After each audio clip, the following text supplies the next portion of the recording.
بسم الله الرحمن الرحيم الحمد لله رب العالمين والصلاة والسلام على أشرف الأنبياء والمرسلين نبينا محمد وعلى آله وصحبه أجمعين أما بعد السلام عليكم ورحمة الله وبركاته. قابل احترام سامعین، جماعت سے متعلق مسائل کے بارے میں یہ آخری درس ہے. اس درس کے تحت 4 مسئلے ذکر کیے جائیں گے.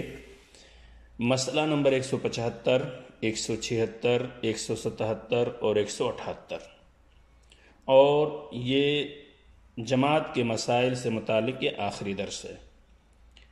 تو مسئلہ نمبر 175، پہلی جماعت کے بعد اسی وقت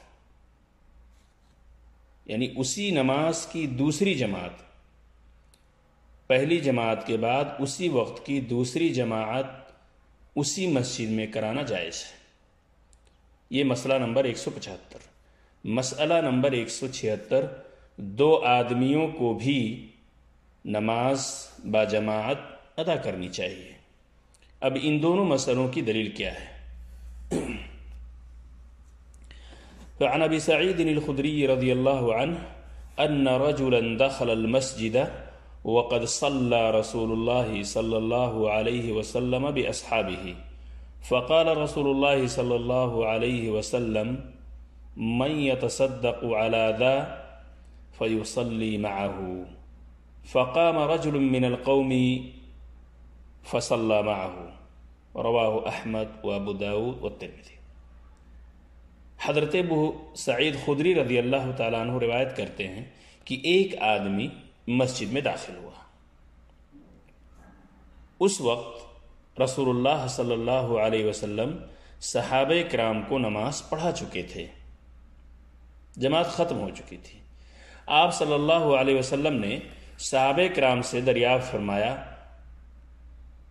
کون اس شخص کے یا اس شخص پر صدقہ کرے گا؟ من یتصدق علی ذا، کون اس شخص پر صدقہ کرے گا؟ یعنی وہ شخص جس پر جو داخل ہوا تھا مسجد میں جماعت ختم ہونے کے بعد، اس کے بارے میں اللہ کے رسول نے فرمایا کون اس شخص پر صدقہ کرے گا؟ ایک شخص کھڑا ہوا اور اس نے آنے والے کے ساتھ مل کر نماز پڑھی. اسے احمد، ابو داؤد اور ترمذی نے روایت کیا. تو ان دونوں مسئلوں کی دلیل یہ ہے کہ جماعت چونکہ ختم ہو گئی تھی، اور وہ جماعت اس لیے 175 نمبر کا جو مسئلہ ہے، پہلی جماعت کے بعد اسی وقت کی دوسری جماعت اسی مسجد میں قائم کی جا سکتی ہے. کوئی بھی وقت کی نماز رہی ہو، چاہے وہ عصر یا مغرب یا عشاء کی رہی ہو، جب وہ جماعت ختم ہو گئی، اسی بیچ کوئی شخص آیا نماز پڑھنا چاہتا ہے تو دوسری جماعت وہاں قائم کر سکتا ہے. اور یہی یہ چیز بھی معلوم ہے کہ 2 آدمیوں کو بھی نماز با جماعت ادا کرنی چاہیے، جیسا کہ ان دونوں صحابہ نے پڑھا. سامعین کرام، مسئلہ نمبر 177، غیر معمولی سردی اور بارش جماعت کے وجوب کو ساقط کر دیتے ہیں.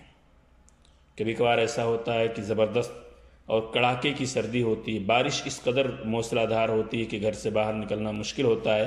تو ایسی صورت میں جو جماعت کا وجوب ہے وہ ساقط ہو جاتا ہے. اب اس مسئلے کی دلیل کیا ہے؟ تو ابن عمر رضی اللہ تعالیٰ عنہ سے مروی ایک روایت ہے. عن ابن عمر رضی اللہ عنہما قال ان رسول اللہ صلی اللہ علیہ وسلم یأمر المؤذن اذا كانت لیلة ذات برد ومطر یقول الا صلوا فی الرحال، الا صلوا فی الرحال، متفق علیہ. حضرت ابن عمر رضی اللہ تعالیٰ عنہ کہتے ہیں کہ رسول اللہ صلی اللہ علیہ وسلم سردی اور بارش کی رات مؤذن کو حکم دیتے، اور مؤذن حضور صلی اللہ علیہ وسلم کے حکم کے مطابق اذان میں اضافہ کرتا. کیا کہتا؟ الا صلوا فی الرحال، یعنی کہ لوگوں اپنے گھروں میں نماز پڑھ لو. اسے مسلم نے روایت کیا ہے. مسئلہ نمبر 178، بھوک اور رفع حاجت نماز کے وجوب کو ساقط کر دیتے ہیں.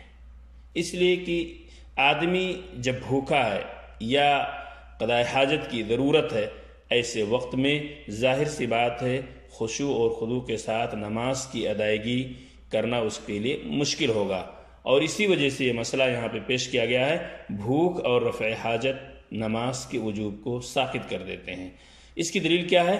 عن عائشہ رضی اللہ عنہا انہا قالت سمعت رسول اللہ صلی اللہ علیہ وسلم یقول لا صلاة بحضرة الطعام ولا هو يدافعه الاخبثان، رواہ مسلم۔ حضرت عائشہ رضی اللہ تعالی عنہ سے روایت ہے، میں نے رسول اللہ صلی اللہ علیہ وسلم کو فرماتے ہوئے سنا کہ کھانے کی موجودگی اور رفع حاجت کے وقت نماز باجماعت واجب نہیں ہے،